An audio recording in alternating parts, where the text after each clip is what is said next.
Espace TV. Espace TV, le journal de 13h.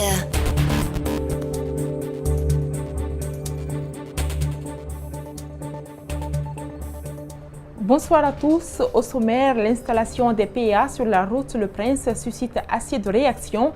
La coalition nationale des organisations de la société civile guinéenne apprécie vivement sa mise en place et demande également son implantation dans d'autres zones considérées sensibles dans le pays.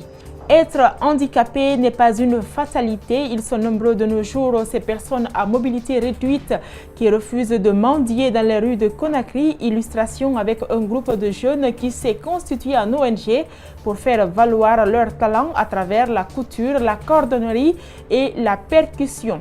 En France, la manifestation des Gilets jaunes hier samedi sur les Champs-Élysées a donné lieu à des échauffourées et des interpellations. Le gouvernement impute les violences à des militants radicaux d'ultra-droite qui répondaient à l'appel de Marine Le Pen.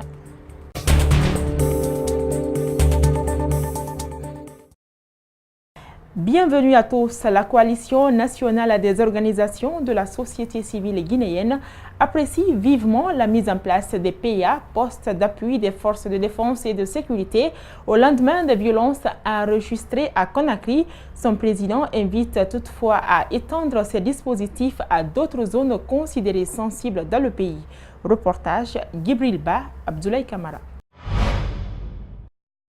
La CONASOC sort de son silence et se prononce sur le déploiement des patrouilles mixtes pour lutter contre l'insécurité et le banditisme selon le gouvernement.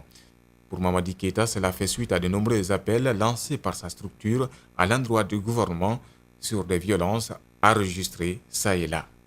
Alors dès que j'ai vu venir cela, je me suis dit, j'ai demandé qu'on prenne des mesures et j'ai lancé un appel aux parents, aux autorités locales, pour que des mesures soient prises. Parce que ce n'était pas un jour de ville morte, ni également un jour de marche.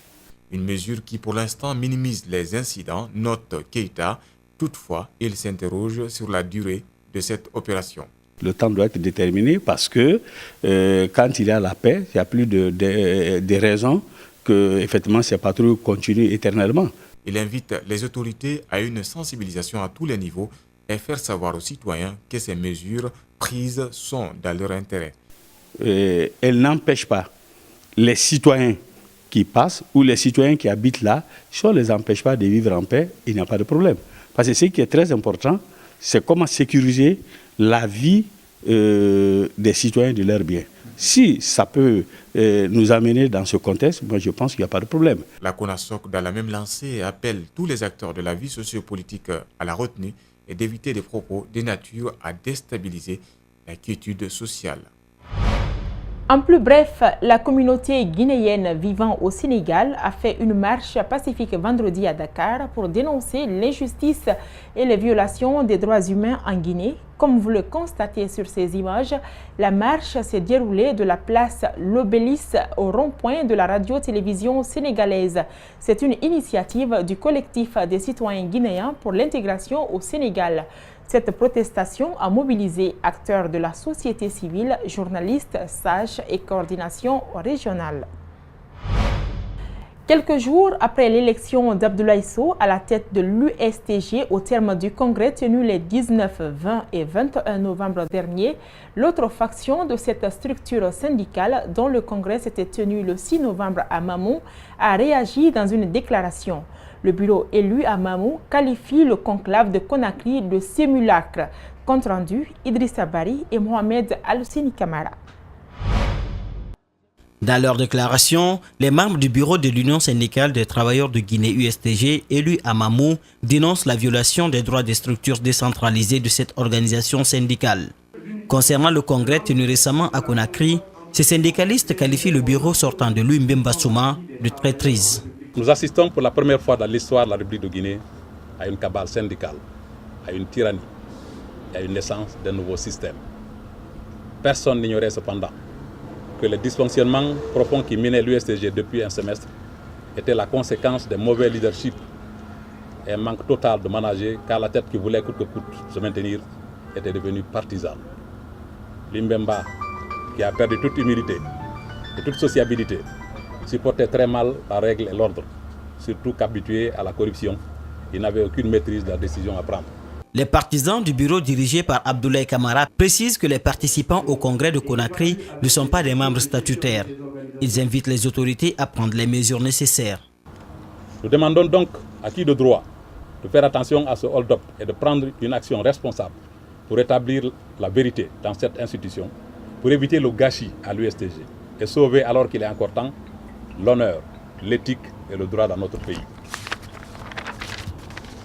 Nous demandons exceptionnellement à l'inspecteur général du travail de prendre en tant que médiateur et arbitre la décision qu'il faut en la matière, surtout que tous les actes commis sont répréhensibles. Ces syndicalistes demandent à leurs collègues de se mobiliser afin de barrer la route au bureau élu à Conakry, dont le secrétaire général est Abdoulaye Sow de la FESABAG.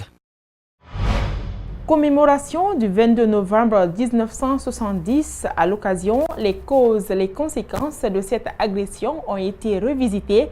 Le mouvement Apakngi a réuni tous les anciens et fidèles du président Sékou Touré pour rappeler le grand président qu'il a été. La nouvelle génération qui entend perpétuer ses œuvres ne rate aucune occasion pour magnifier leur idole.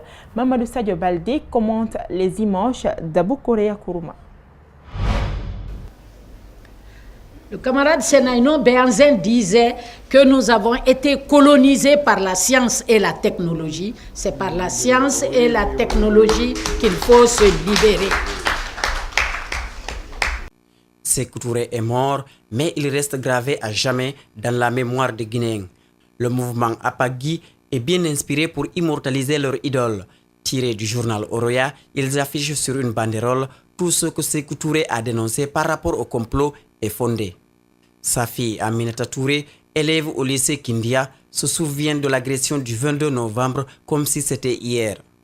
D'ailleurs, c'est elle qui a fait passer le message demandant au camp de Kindia de venir en renfort aux troupes déjà débordées à Conakry. Mais à quelques heures de cette agression, sa famille sentait un mouvement inhabituel dans la capitale guinéenne. La tante nous disait, on a été impressionnés en sortant de Conakry. Vers l'aéroport, nous avons été arrêtés par des miliciens qui ne parlaient pas français. 3 raisons expliquent cette agression, indique l'ancien ministre de la Sécurité. Sékou Touré représentait une menace pour l'Occident parce que sa voix portait loin. Il y a aussi des raisons économiques et bien entendu politiques.